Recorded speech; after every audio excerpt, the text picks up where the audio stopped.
Linear functions. Okay, first things first, linear functions. There's 4 different ways that we can represent linear functions. We can represent it with words. We can represent linear functions with equations, tables, and obviously graphs. Okay, the first thing that we should address is when looking at linear functions as an equation, we're going to be looking at it in one of these 2 forms, okay? Now, there are other ways to represent linear functions. There's another form we call point-slope form. It is used quite frequently. It's not something I'm going to focus on here in this very first section. We can certainly take a look at it, and I can make another video about point-slope form at another time. All right. So if we have this form, which is represented down below with the example, the number that is in front of the x, they've labeled it m, that is the slope of the line for the linear function, okay? So the slope, or the m, is the 83. It is not 83x. That's an error students make sometimes. So it's just the number in front that's the slope. The next thing is the number that's tacked on the end here. It's mx plus b form. So the plus b that's on the back end is the y-intercept, or some books call it the initial value. So the reason they say the initial value is because if x was 0, this wouldn't exist, and the only value we would have is whatever is in that b spot. So in this particular case, 250. So that's why it's referred to as the initial value. Or I often call it the y-intercept. All right, looking at a table to decide if a set of values in a table is representative of a linear function, we are going to look at the consistent change in the y values over the x values. So, we talked about slope in a previous section and we've calculated it, and we're certainly going to do that again here. And I'm jumping ahead, but the slope is the change in the y over the change in the x. So if I'm looking at this is my y and this is my x, and I'm looking at the change in the y, I see an 83. I see a change in x of 1. Now I'm going to go again. I'm going to go here this time. Change in y over change in x, 1. I'm going to go again. Change in y, change in x. As long as it's consistent, and it is, we have a linear function. Now be careful, if you had, say, made a bigger jump, you would see that the change is 166 and the change in the x was 2. That is equivalent to 83 over 1. So it would satisfy the requirements for being a linear function. So just be wary of that. Okay, and then the last way that we can represent linear functions is by a straight line on a graph. Okay, and here we have an example, straight line on a graph. I can see that the m is the slope, and here we could definitely rise and run to come up with the slope. I can see that the y-intercept here is about 250. So, and it's not going up and down, it's going straight. So obviously a linear function. And we're going to talk more about slope here real shortly. Okay. All right. Like right now, if when tracing the graph, our pencil goes up, we have an increasing function, and we will notice that the m in the equation is a positive number. So if you're tracing and your pencil goes up, pretend that's a straight line, then we have an increasing function with a positive slope. If your m is negative and you trace your graph, you're going to find that it's going down and you will have a negative slope. Okay, and if your line is a straight horizontal line, is 0, and your graph is horizontal, okay, your y value would be a constant. Okay. All right, moving on. Let's look at this example about PSI. Okay, the pressure, P, pounds per square inch, we often refer to it as PSI, like even if you think about tire pressure and stuff like that. But the diver going into water, and pounds per square inch is the pounds pressure per square inch of body all over, okay? All right, so that's the PSI on a diver, and that it gets a larger, so more pressure, the deeper the diver goes into the water, okay? So what do we have here? The PSI depends on the depth below the water surface, D. So pressure with respect to depth in the water. They gave us the formula for that.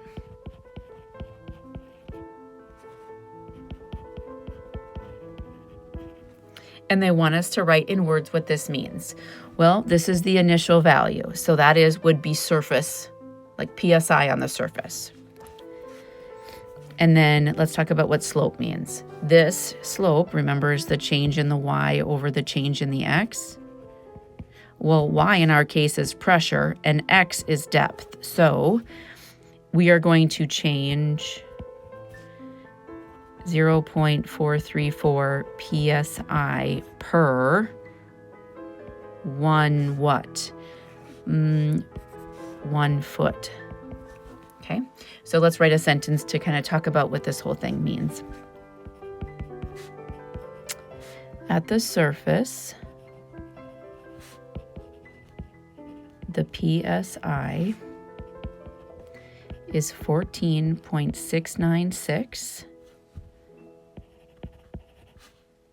and increases 0.434 psi per foot the diver goes down in the water. Okay, so as the diver goes down, pressure increases. Okay, all right. Some recent studies suggest that teenagers send an average of 60 texts per day. For each of the following scenarios, find the linear function that describes the relationship between the input value and the output value. Then determine whether the graph of this function is increasing, decreasing, or constant. Okay. The number of text messages is considered a function f. I don't think this is supposed to be there. My apologies. Is considered a function, oh, it does. It's supposed to say of time in days. The input is the number of days. So input is the number of days. I'll say D. And the output is the text sent. So T of D. Okay, well, if the teenager sends 60 texts a day, the total text sent would be 60 times D, the number of days. Okay. B, a teen has a limit of 500 texts per month in his or her data plan. The input is the number of days. The output is the number of texts remaining. I'm going to call this R, remaining texts, not total texts. So remaining texts with respect to the day in the month. Well, you start with 500. And if you're texting 60 texts a day, then the remaining texts will go down. Start with 500, then you have 440, right? And so on and so forth. All right. C, a teen has an unlimited number of texts in his or her data plan for a cost of $50 a month. The input is the number of days, and the output is the cost. Well, if it doesn't matter how many texts are sent, it's just $50. We don't have to multiply it by the number of days. Okay, so not only did this problem say come up with a linear function, it also says determine whether it's increasing, decreasing, or constant. Well, if we look at the y equals mx plus b, we will see that this is a positive slope. So this is an increasing function. The format's a little bit different, but the slope is in front of the variable and it is negative. So this is a decreasing function. You start with 500 and every day it goes down. Here, total text.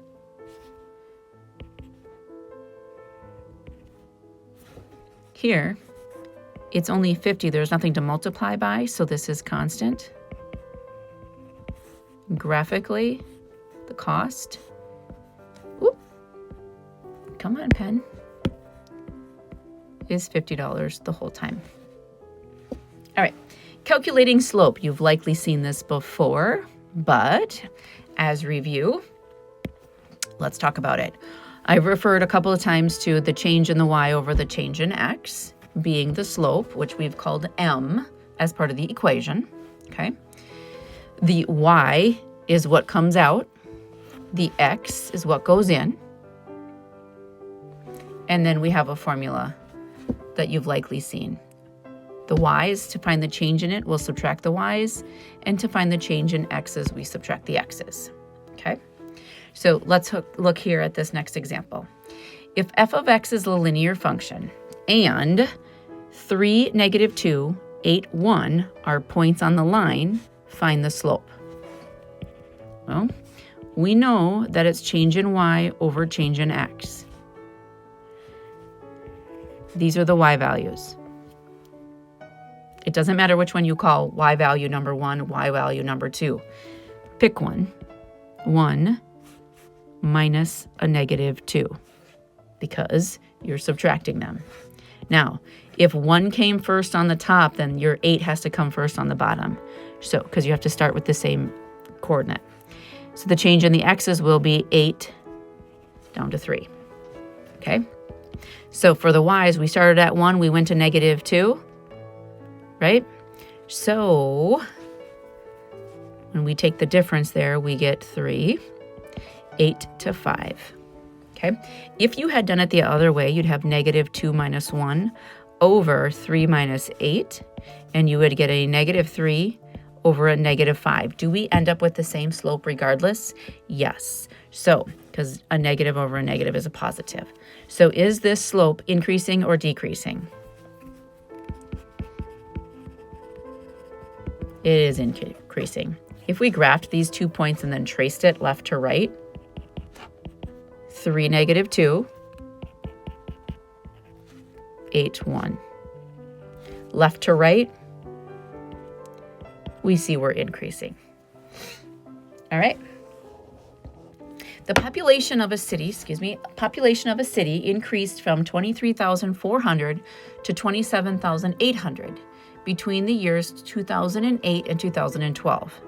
Find the change of the population per year if we assume the change was constant from 08 to 12. Okay, I'm going to write these two as data points. Okay, so I'll do year first. In the year 2008, we have a population, and in the year 2012, we have a population. In 08, we were 23,400. In 2012, we were 27,800. Okay. To find the change,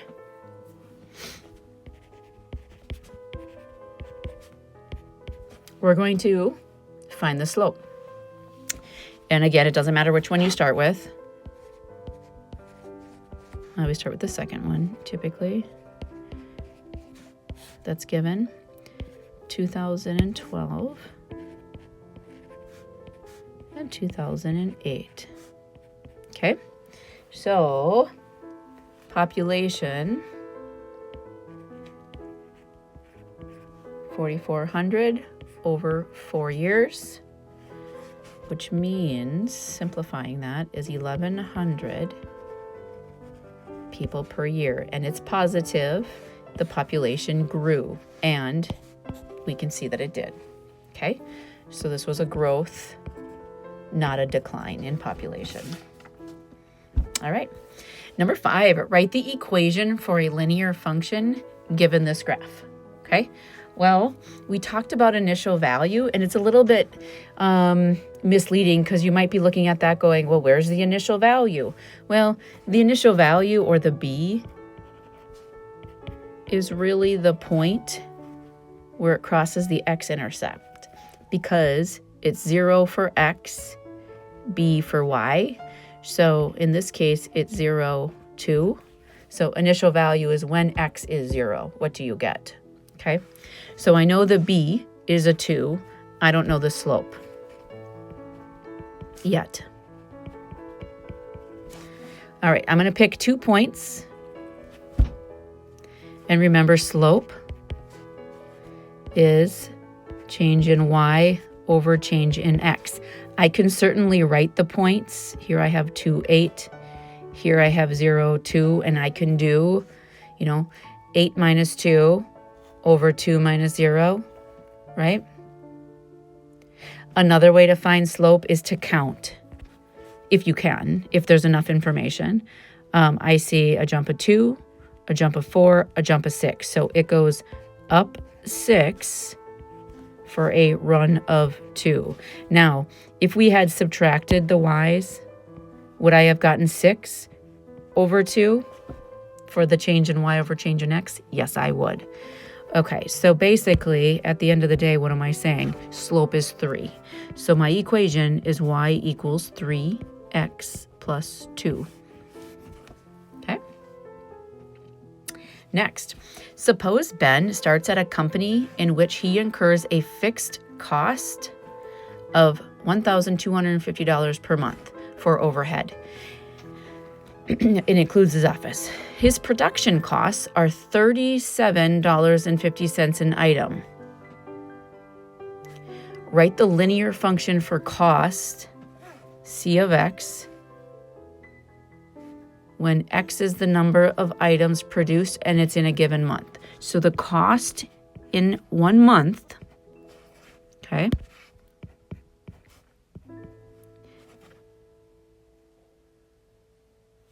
which is our fixed cost, and there is another cost of $37.50 for every item he produces, and x is the number of items. We can write it that way, or some people prefer to have it in mx plus b form.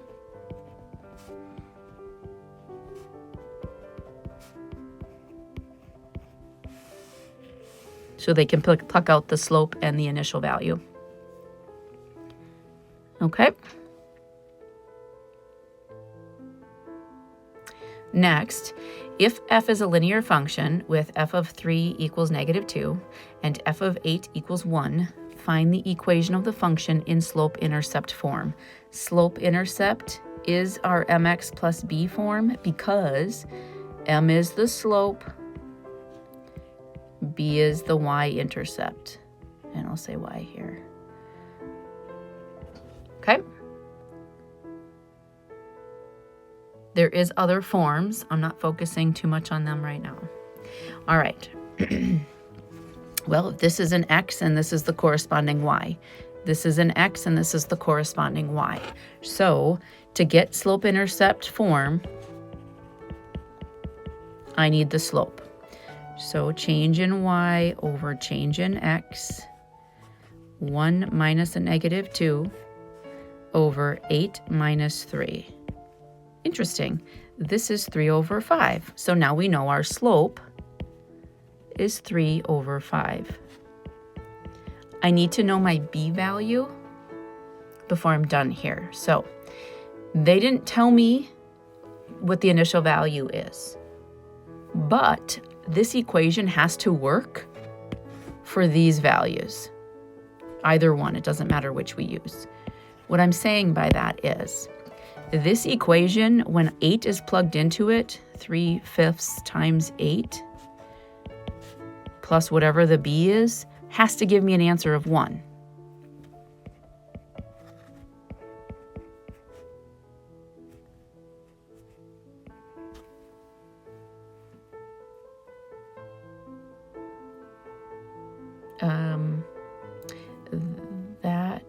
Okay. I need to solve for B. Well, I'm going to subtract 24/5. So 1 is 20, oh, no, 1 is not. 1 is 5/5. And I'm going to subtract 24/5. I'll get negative 19/5 as B. So now my equation is B is a minus 19/5. There is the equation. Are they nice numbers? No. But it's still the equation nonetheless. All right. Marcus currently has 200 songs in his music collection. Every month he adds 15 new songs. Write a formula for the number of songs, N, in his collection as a function of time in months. So N of T. So we insert the number of months and we'll know how many songs he has. Okay, well, starting now, he has 200 songs and he's gaining 15 songs for every month. So next month he'll have 215 when T is 1. Month after that, he'll have 230, right? So here's my formula. And then it says, how many songs will he own in a year? Well, a year would be 12 months worth.